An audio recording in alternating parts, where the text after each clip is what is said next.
Hello, everybody. Episode 25. The journey continues. Today, I interviewed Mel Aitken, who works for the police. I will let her describe her role herself, which pretty much happens in the first minute of the podcast. But I had a bunch of questions I kind of wanted to ask her. Now, full disclaimer, some of the questions I asked her, she's not able to answer due to the scope of her current role, and she's not necessarily coming on the podcast as a representative for the police as a whole, but she's coming on as herself who works for the police. So the answers that she gives do not necessarily embody the opinions and the perspective of the police as a whole. So just keep that in mind. Anyway, the interview was very fun. I talked to her about a whole bunch of stuff. I talked about what's involved in being a police officer in New Zealand. Keep that in mind for people who are living overseas and listening overseas. This is more focused on police work in New Zealand. And I talked to her about perhaps some of the spillover in terms of anti-police sentiments from the States and kind of the microscope that they are being looked under as of late. And I wanted to see if that had any flow-on effects here in New Zealand. Anyway, it was a fun episode. Very interesting. Enjoy, and tell me what you think. Thank you. Bye.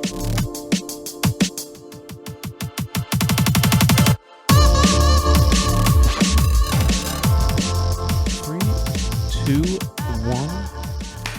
That'll sync it up to there. Nice. All right, fantastic. How are you? I'm very good, thank you. Good. We've had a full conversation, and now it feels like we're starting again. Oh, we are. Kind of weird. So I guess the first thing is, who are you, and what do you do? cool.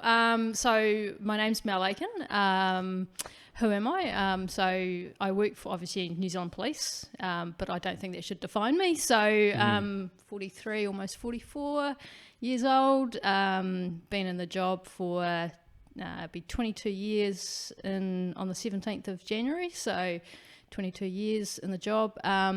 And when I'm not in the police or doing this, my passion is running. So that sort of makes up most of my time, really. That's kind of a lot of the, when I was doing a bit of research on you, it was just all running. I know, right? So many articles. You're nuts, dude. Yeah, well, it seems to be a runner's thing, but I call it passion. Some say, addiction, obsession, but I think it's passion, and it's a good passion, right? I would, yeah, my dad would say yeah. Yeah, I know he would. I think, that's actually, so 22 years, and this is actually one of the questions I wanted to ask you later on, but that seems like a really long time when I first hear that. Is that a typical length of service for like a police officer? Yeah, so I think probably more traditionally you join the police for life, and it was a career, and you joined when you were very young and you saw it through till your retirement. I think now things are changing, and take COVID out of the situation where at least police is a guaranteed job. Yes.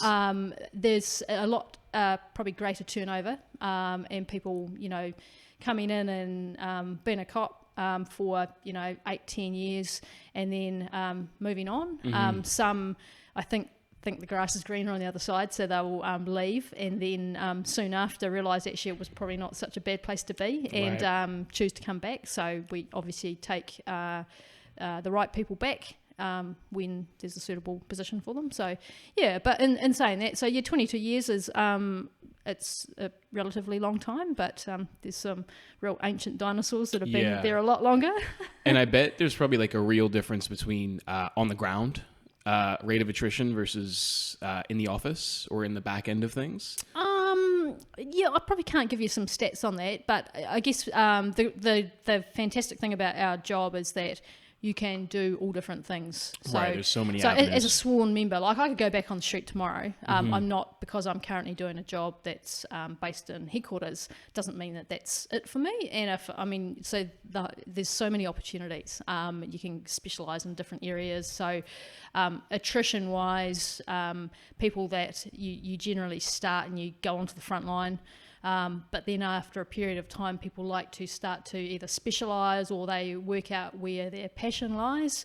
So they tend to go into particular areas within the job because it's such a big a big gig, really. So, Definitely, yeah. I think just going forward as well, just to get some clarity about your role currently in the police and what you've done in the past. You used to be the West Coast area commander. Yeah. So for 3 years, I was the area commander on the West Coast, and then in 2018 came up to the job that I'm currently in, and so that's they call it national manager for. We're called Safer People, but we look after 5 work streams. So health and safety. So I'm responsible for all health and safety for New Zealand Police, wellness of our people, physical education, our medical services that we provide, and our return to work function. So that's for people that have gone off work through illness or injury, and we help rehab them back. So so that's my current role. Cool. And when you were the area commander, is that more just... Because I guess you're dealing much more with macro on that scale, right? Like a larger scale. Are you, how many police stations, is that what I'd say? Districts? Yeah, well, so the way that police is made up across the country, we have 12 districts, so we're broken into 12, and every district has 3 areas. So for me on the west coast of the South Island, I formed part of the Tasman district. Right. And districts can be, they're generally, they break them up, I guess into the 3. For me on the West Coast, I had a very small number of staff because of the nature of the West Coast. Gotcha. But we covered, and I don't know if you know the West Coast that well, but from Karamea down to Haast. I know Haast, yeah. So that distance is like the drive time from Auckland to Wellington. Right. And while it's a small strip and it's not heavily populated, it still has some really unique demands. And so small team of 65 odd staff on the West Coast having to look after policing 24/7. So so quite a unique area commander role compared to, say, area commanders that are in more your metro areas. Gotcha. And the nature of what you're dealing with is quite different as well. So, what are you? Is it? I would imagine, like, if there's anything like that does happen that's pretty big, like a big issue that happens on the West Coast, is it a slow response time just by the nature of how strewn out you guys are? Well, it really does depend on the nature of the job. Sure. So we dealt with, say, on the West Coast, we had a lot of search and rescue operations, simply because people go and venture into nature and then get unstuck. And so in terms of response times, we have really good response times because our staff were scattered across the coast. And we rely on a lot of community volunteers, people to help and support. So that kind of response time is quite quick. But when you are talking about more of an operational response to crime, that can be quite challenging in a place like that where, you could be 3 hours from the next cop up the road, and so again, really reliant on your community to help and support you. Definitely. Interesting. Yeah, well, I think that's quite a good point to segue to what I kind of want to talk about next is, but I mean, first of all, as a police officer, do you see a lot of the issues that we have taking place in society? Do you feel like police are kind of used? I think there's a lot of onus put on the police, and they're kind of used as damage control for issues that should have been resolved further up the line, and yet they cop all the blame for a lot of the problems that are already taking. Do you know what I mean? Yeah. So like when there's like a potentially an MSD problem, then it filters down into then becoming a police problem. Do you think that's the case? So I think the really cool thing about police is we're doers, and like we get stuff done, and we're known to, if there's a problem, we just get in and do it. We're good at planning, but we're good at that real critical incident management and doing stuff. So quick response. So a lot of the stuff that I guess it's not that we get criticised for, but we jump in boots and all and just say, give us the problem and we'll address it. Yeah, absolutely. We need to be working alongside our other colleagues and agencies. And sometimes the problem doesn't necessarily sit with police specifically, but for us it's about how do we connect and work better with the other agencies to know where our responsibility starts and ends, right, and where theirs does as well. So I guess that's an ongoing sort of work in progress. Well, that's literally my next question is like, how does information filter up between agencies? Is there like strong ties between, like I said, MSD and the police? Yeah. Are there kind of like a lot of cross communication that's happening, or is it somewhat isolated in its own little bubble? Look, there's a significant amount of work done across the sector where we are working with partners all the time. And I can't talk about all the areas of police. Currently, I mean, I'm in the health and safety and wellness world, but across all parts of the sector, we have working groups, steering groups, joint projects and ventures where we are trying to make things better for all.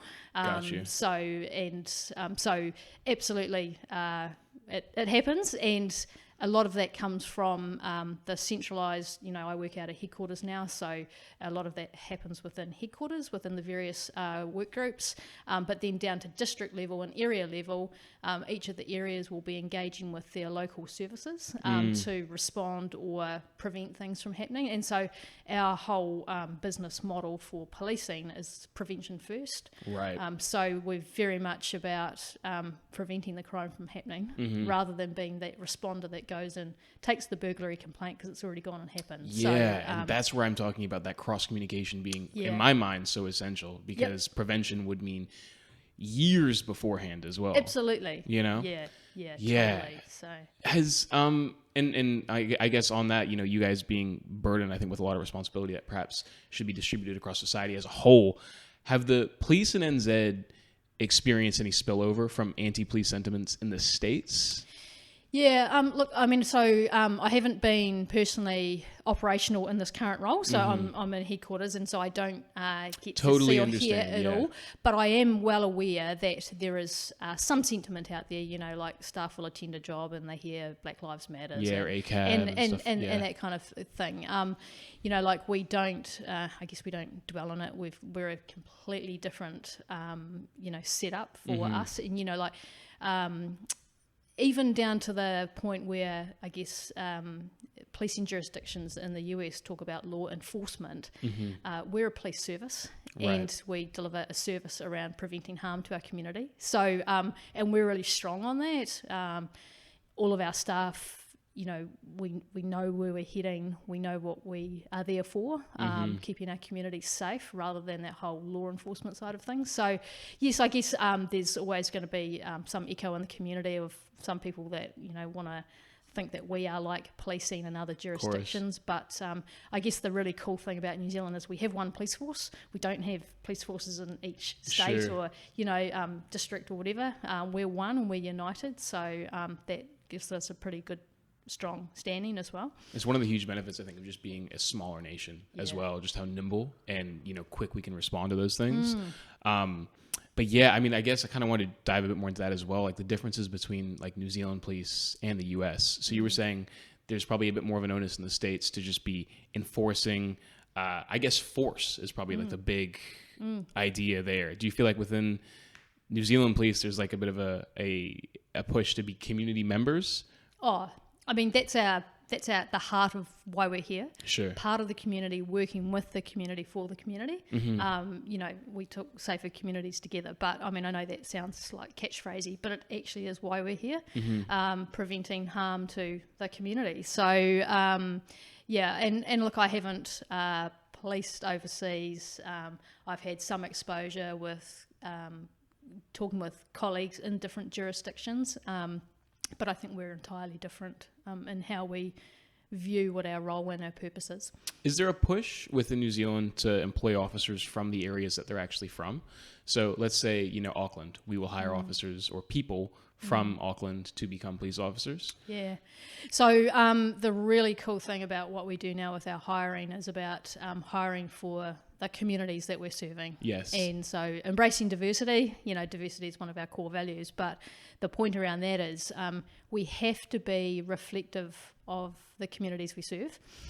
So our whole recruitment, how we recruit is absolutely about reflecting the people that are going to go back and actually support the people in the communities. Sure. So I guess like traditionally, historically, a long time ago, when you joined the police, you didn't even know where you were going to get posted. Right. And you would go through police college as a recruit, and I think you would wait till sort of like the last week and get told, oh, you're going to go to here, here or here. And I mean, long term, that's never going to work. One, because if your heart and soul wasn't in the place where you're posted, all you ever want to do is go back to where you want to be from. And the second part is, how can we just put someone somewhere and not be thinking about the communities that they're actually going to be working alongside. So, and there's so much nuance, I think, to each community as well. And, you know, you see it with different countries, you see it with different, you know, areas in New Zealand as well.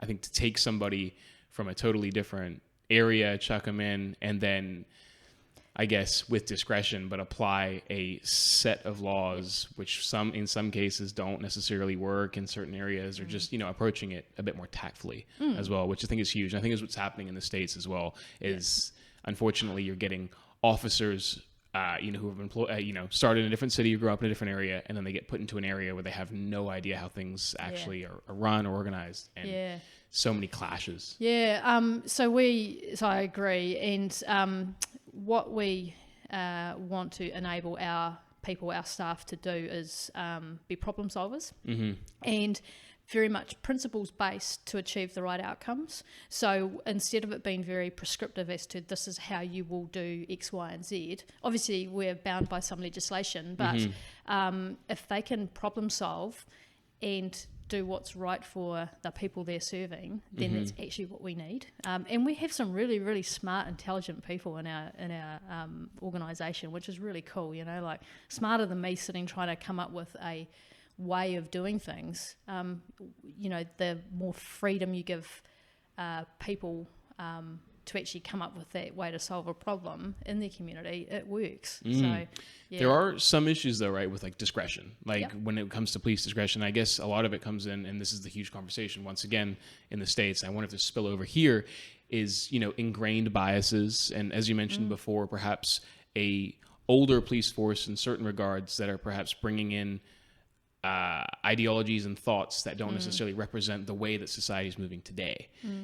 Are police officers trained to like recognize certain biases, and when we see like, you know, a discrepancy between, you know, NZ European, Pākehā people with marijuana, and then enforcing once again with discretion the possession laws perhaps on with Pacifica and Māori people with more consistency. So that's a huge piece of work for us around unconscious bias.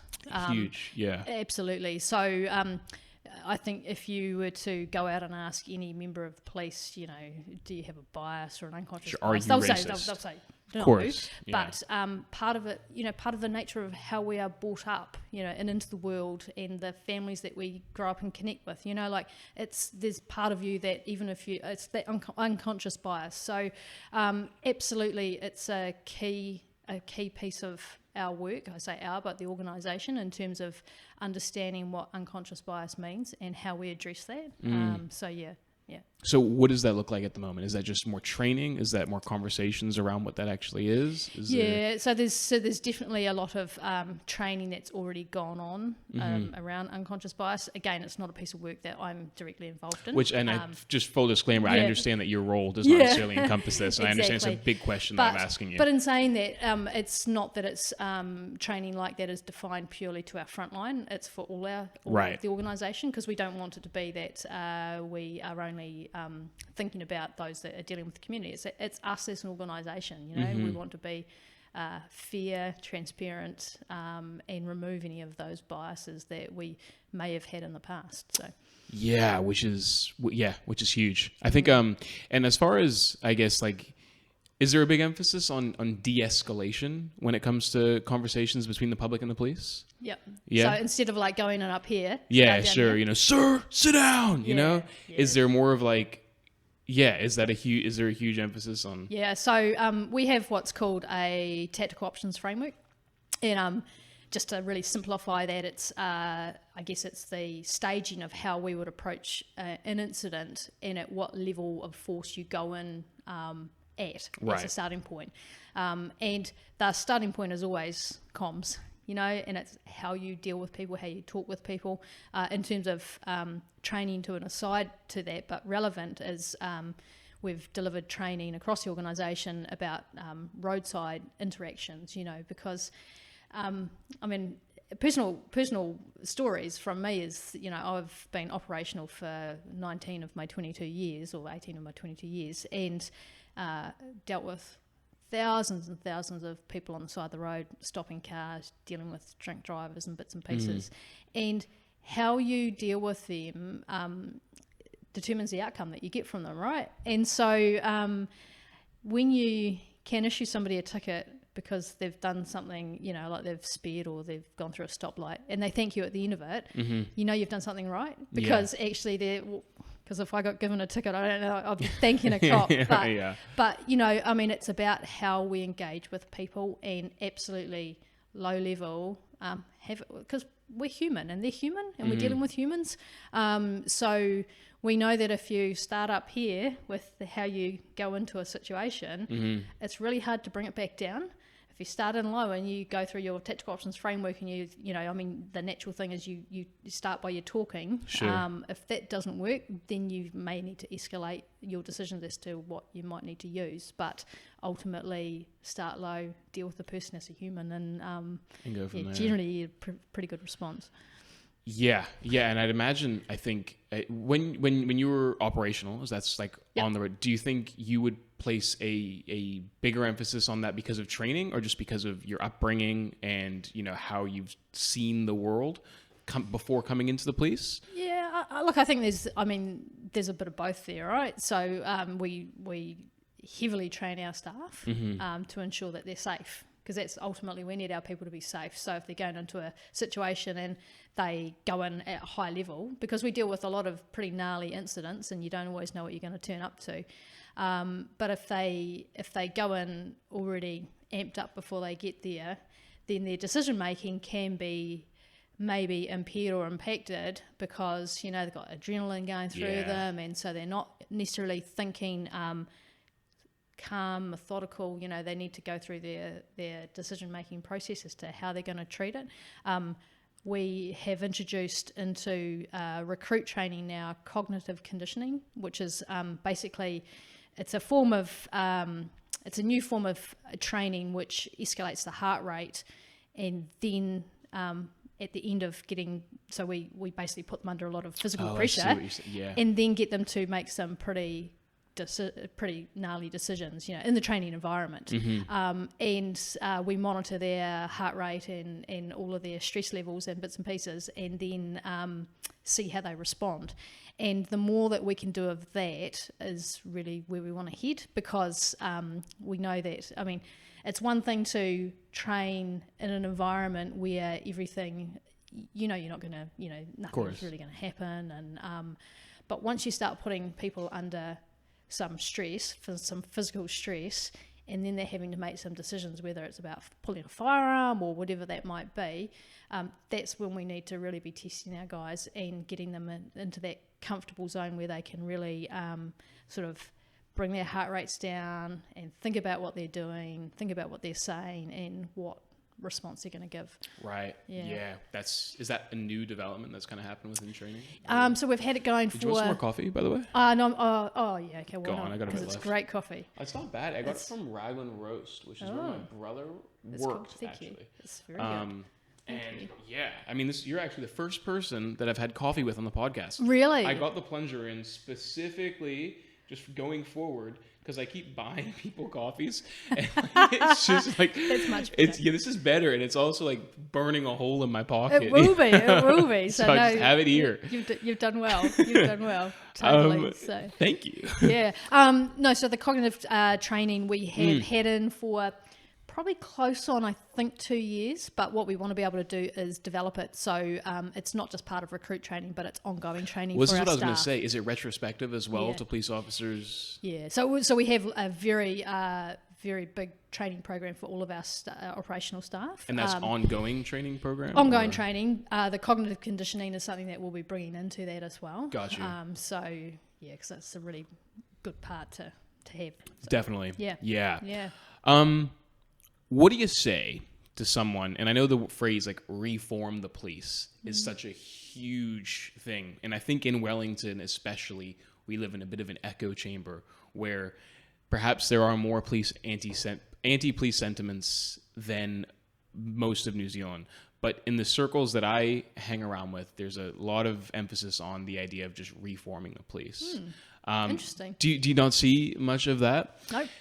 Then maybe I'm very blinkers on naive. Perhaps it's just maybe I am as well in like my own little bubble. But if that's the case, maybe we should just move on from that question. I'm curious though. So what would be what is the sentiment that says that there should be reform of police? Totally. So I think I was having a conversation with somebody recently, and their initial statement was abolish the police.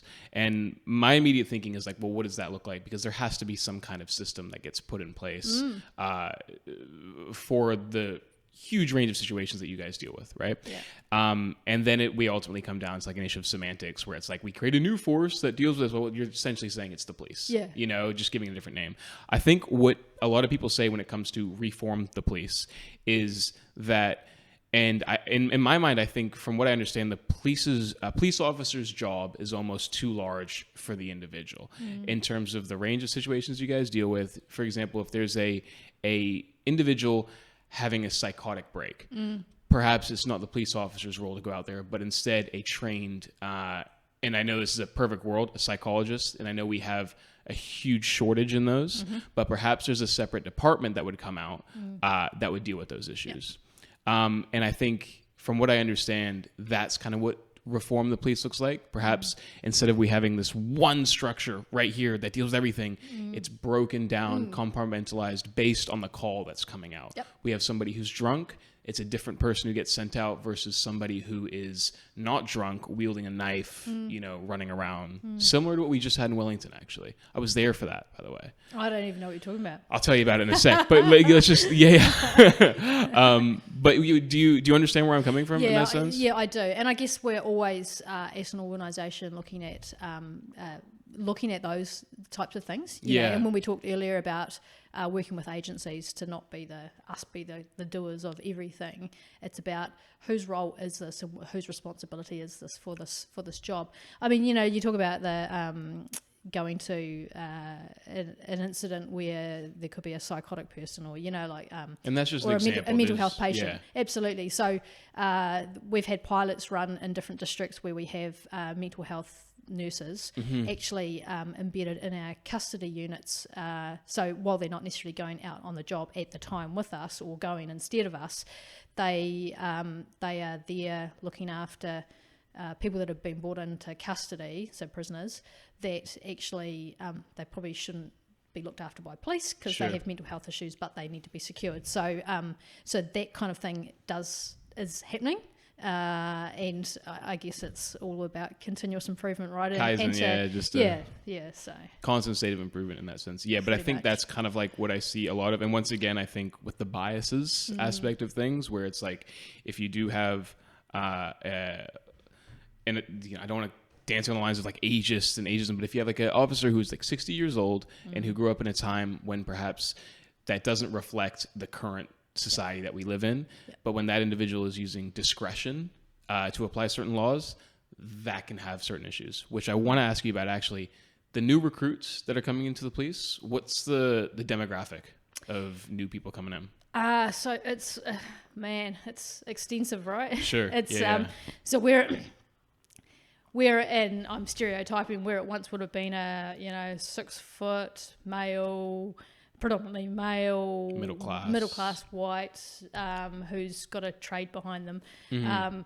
That is no longer. So we're getting, I shouldn't use the words anything and everything, but we talk about a wide diversity, range of people, massive range of people. And again, it's about the reflective of the community. So looking at cultural aspects, age diversity.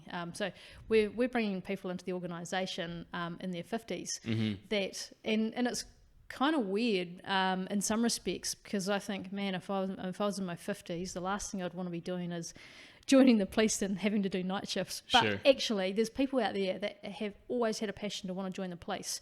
And previously, they would have been excluded because of their age. You know, like, oh, we can't have you come in anything over 40 because, you know... Certain XYZ But requirements. actually, that kind of person might be amazing at doing X, Y, and Z. Sure. So, and at the other end of the spectrum, we're bringing in really young people that have huge potential. Excuse me. I mean, obviously, everybody has to go through the recruitment standards. So it's not that our standards change to allow anybody and everybody in. We have a baseline. Is it just physical? That baseline? There's a range of testing that goes on. So there is the physical testing, and then there's Critical problem solving. yeah, that kind of stuff, and there's a range of other things that they go through in the recruitment process. Gotcha. So we have a really broad brush of people coming into the organisation, which is really cool. Yeah. Really cool. Yeah, definitely. Yeah. And once again, I think it just kind of speaks to maybe changing the idea of what a police officer looks like, but also what their role entails. Absolutely. You know? Community minders rather than, once again, like you say in the States, enforcers of the law. Exactly. Yeah. Exactly right. So. Yeah, well, I guess kind of speaking now to your current role, where once again, it was a... So, national manager. I think we're changing our names to directors. So, director of, call it Safer People. So, yeah, health and safety and wellness, basically. Cool. And a few other things. Let's speak, because physically I think it's quite clear the strain that police officers would have, both like endangering themselves as well as other stuff. But like, I guess mentally, somebody was saying to me recently that a police officer in their first 6 months or perhaps a year of being on the job on like, you know, in the streets, they experience the same amount of trauma that a civilian would in their entire lifetime. Highly likely. Yeah. And so what is the big shift in attitude that you guys are trying to push amongst officers dealing with that stuff? Yeah. So I guess this is where my passion lies. And I say that because so we look at health and safety, and we've always been very safety conscious. We're very, very good at doing the safety stuff. We have to be, you know, and physically we ensure that our people are, you know, physically fit and well. We've always had a wellness service in place for like 40 odd years, and but it's, I guess, traditionally been very much about a response to attending incidents or response to trauma. So, you know, our guys go off to numerous jobs that they're exposed to that they probably never thought they would actually be going to as a cop, because we, just as an aside, but, you know, like if you watch those silly TV programs about police, it's all the fun kind of stuff. You don't ever see the actual stuff that we deal with around dead bodies and advising people of some pretty awful things and all of that kind of thing. So, yeah, so for me and my current role, it's really about breaking down stigma around mental health, having our staff feel that they can speak up and say, I'm not feeling okay or I'm not okay, and then having the appropriate services in place to support our guys. And the old school, you know, big burly cop, you know, really staunch, couldn't, you know, be seen to cry or show their emotions. Actually, you're human, and you can't tell me that you don't feel anything. You can find ways of coping and managing, but you wouldn't be human if you didn't feel something when you deal with people or you see trauma. So for us, it's about really driving the mental health wellness component across the organisation, and in saying that, ensuring that our people have really good education, access to resources that, one, sets them up to be really resilient, but also services there for when they do actually need them, they can go and see. So we have wellness advisors in every district. We have a chaplaincy service. We have access to psychologists throughout the whole country, and we offer basically as much as we can to our people to go and see psychologists.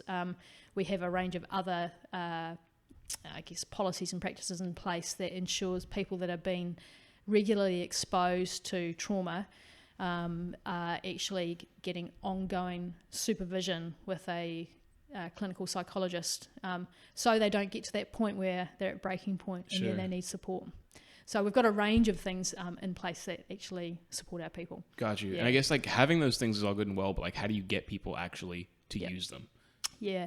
So that is the challenge. Sure. And I think, you know, as we bring in more diverse people into the organisation, that helps, because there's not just that traditional siloed kind of big staunch cop who can't, you know, show their emotions. Sure. So right from day one of them coming into college, our team go in and talk to them about, actually, you know, this is police, you are you, these are our services.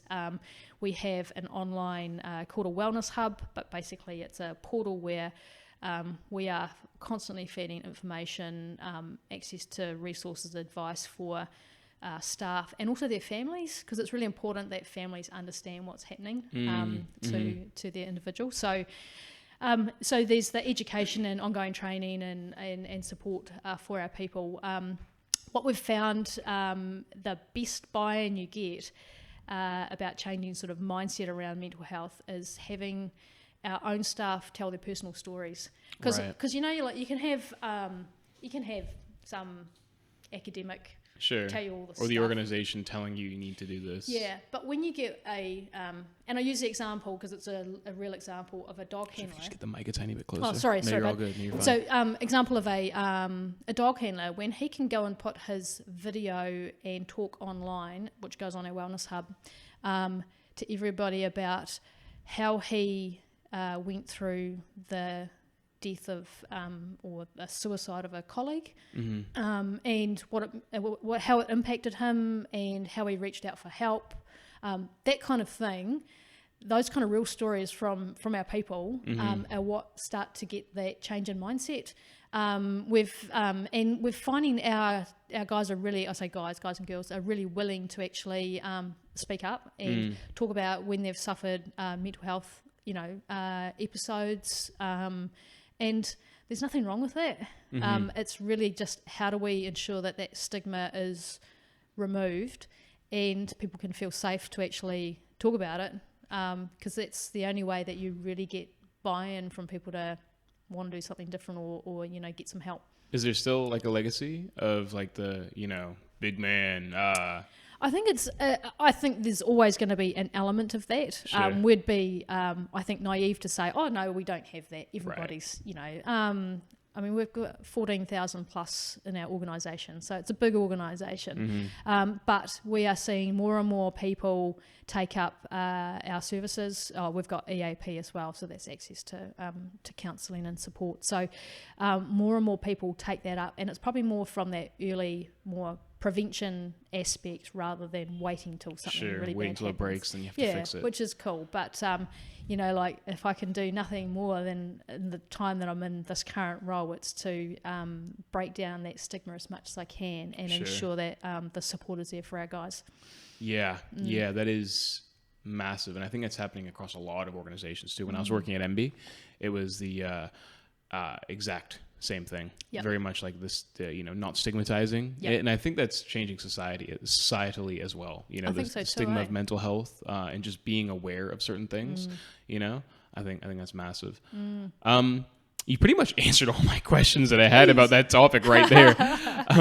Just a side note that I'm kind of curious on, and I think I want to get like do another episode about this with somebody, but the rising rate of crime in Wellington, are you able to give any insight into that? And totally understand if you can't. Look, I can't, and it's only, I probably sound a little bit naive, but it's only because the current role I'm in, so if you were to speak with the district commander for Wellington district, he would absolutely be able to give you some insight. And I think it would be probably inappropriate for me to comment on it because I don't necessarily have my finger on the pulse in terms of what's happening. Well, what I was going to say before on New Year's, there was the stabbings. Those 4 stabbings. Did you know much? There were 4 stabbings on the waterfront recently over New Year's, and I was like right there. I didn't see the actual stabbing itself, but I saw the fight breaking out. It was, I think, the first fight of 2021 actually, because the fireworks were going off while they were duking it out.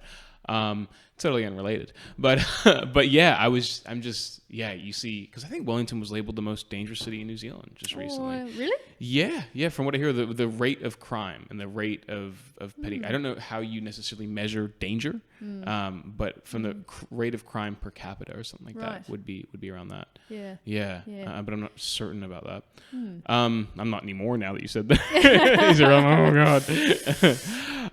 Did COVID kind of contribute to an increase in the rate of recruitment within the police? We had a... Because I heard a bunch of people talking about like jobs filled to become a police officer. Yeah, I can't give you the numbers, but I do know that our stats for people going online and doing the initial sign up went skyrocketed, right? So people were very willing to want to come and join us, and we had to probably put a little bit of a lid on our recruitment numbers. There was a limit on intake, right? Or maybe we had to just slow it down a bit. I mean, we only have so much that we can employ and budget for XYZ. So there will obviously be more recruitment wings this year coming. But we certainly had a big spike in people wanting to join. It's the largest it's ever been right now, the police, right? I think it's continuing to grow. On the ground, like 9,600 or something like that? Yeah, probably just a little bit over that, but just probably on 10,000. So wow. When I say 10,000, that's like uniform staff. So, got you. Okay. Yeah, so it's a pretty big engine. Do you see a lot of people coming from the military entering the police force? Probably more a question for recruitment, to be fair, but not that. No, I wouldn't say so. Got you. Yeah. I mean, honestly, we have all walks of life. Yeah. Come and join.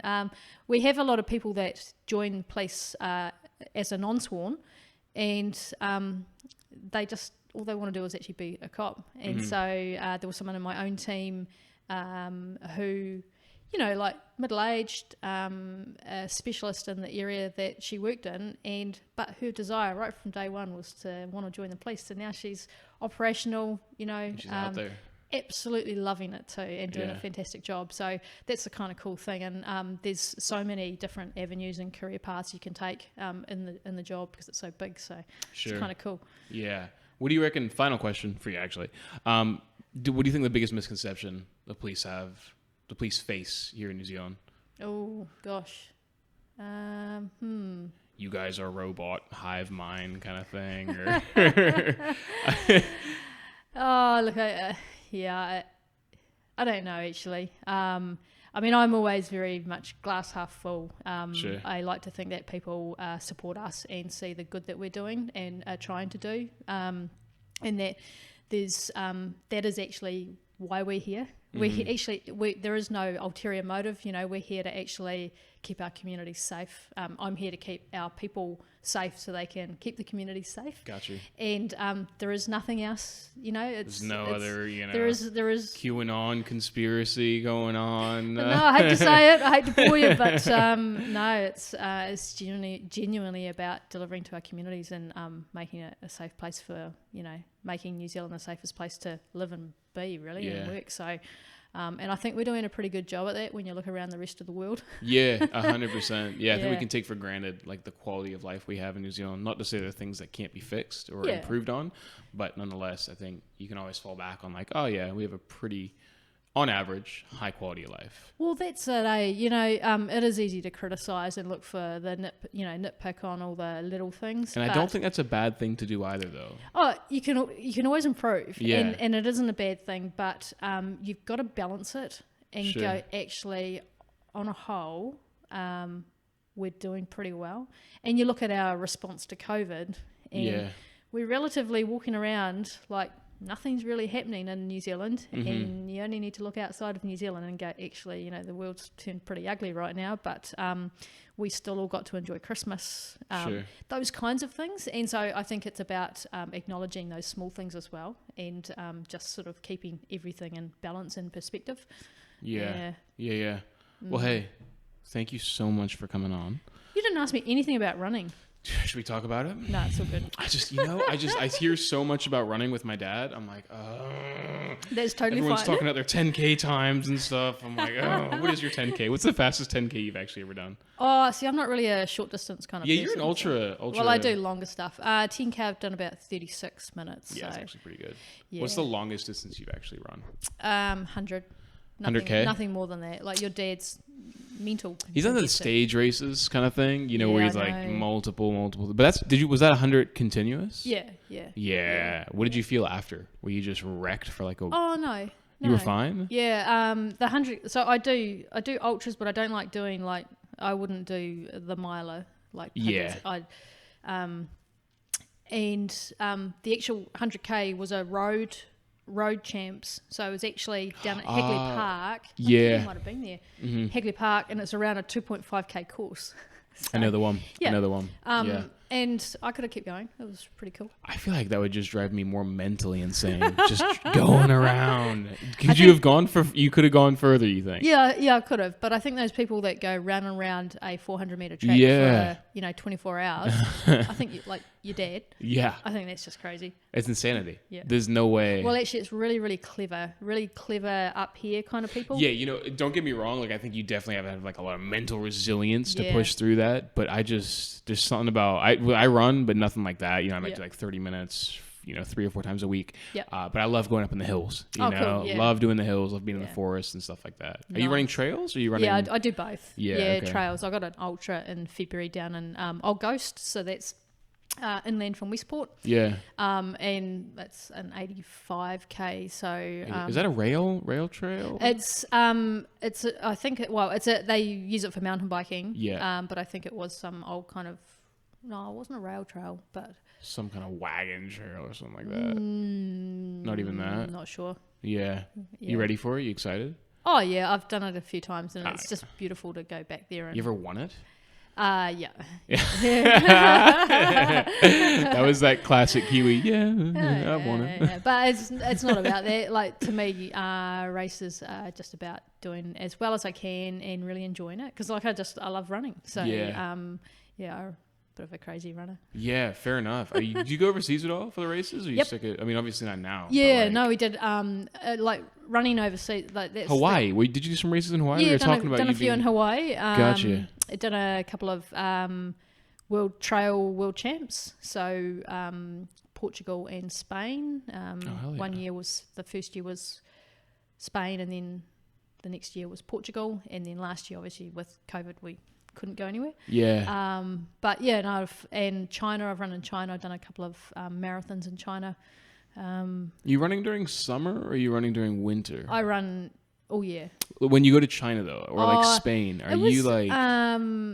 They were both. So China was our November, December. So it was quite cold there, Okay, yeah. I'm trying to think. Because I would imagine, because I know like my dad did a race in the Sahara a while back, like an Yeah. ultra then, and like his training was loads of running, but also like a lot of sauna. Sauna, yeah. Yeah, just to Yeah. condition yourself for the Yeah. heat. Yeah. Were you doing the same or? Oh, look, I tend to just wing it a wee bit. Yeah, just see what happens. And I mean, I'm not doing those big, crazy races where Sure. you're out forever. So like the Trail World Champs, they were certainly hot conditions, but you're only out for 8-10 hours. So Yeah. it's not big days out. There's a real factor of attrition, right? If you're going for like 5 days, Yeah. something like that, where you just have to. I imagine there's a load more race management involved. Oh, too, absolutely. Yeah. Yeah, totally. I was blown away when I did the rounded base half, just how much race management was just in that, like in terms of your pacing, and which is why I see you got that. Is that a Garmin watch you got on? Yeah. Yeah, those things are huge. They're so useful in terms of like, know. all right, because especially when you get into the mental game of seeing people pass you, but you're sticking at your pace, you're just going for it, and then it's crazy. You just eat them up as you go around the next thing. You do, and I mean, if it could be so easy just to get drawn into Caught up everyone in going fast. The gun goes and everyone's Yeah, and once you learn how to race and get out of that mindset of everyone has to go. Yeah. And just run your own race. You know how you've trained, so if you know how you've trained, you know how you can go into race day, and you just got to stick to your plan. Yeah, and there's nothing more satisfying than when you're just passing like I people, know, right? you're just like 15 people, 20 people. It can be kind of cool. It's awesome. You feel like a badass. I love it. Totally. All right, well, hey, thank Cool. you so much for coming on. Awesome. Appreciate it. And catch you later. Thank you. That was us. Nice. Alrighty, ladies and gentlemen, I hope you enjoyed. That was fun. That was a blast.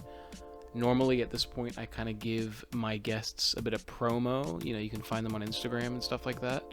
But you can't really find Mel anywhere. So in lieu of that, I'm going to go ahead and promote myself.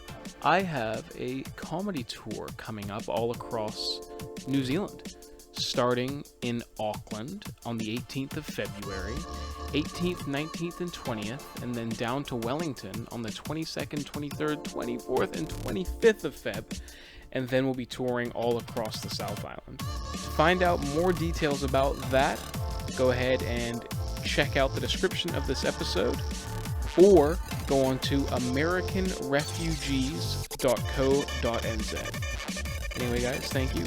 Holla. Bless up. Hey, if you enjoyed that, make sure you hit that subscribe button on the left-hand side, and to watch other episodes, click one of those squares on the right. If you only want to listen to this and don't have time to watch the full video, you can find this podcast wherever podcasts are listened to online. Thanks. Bye.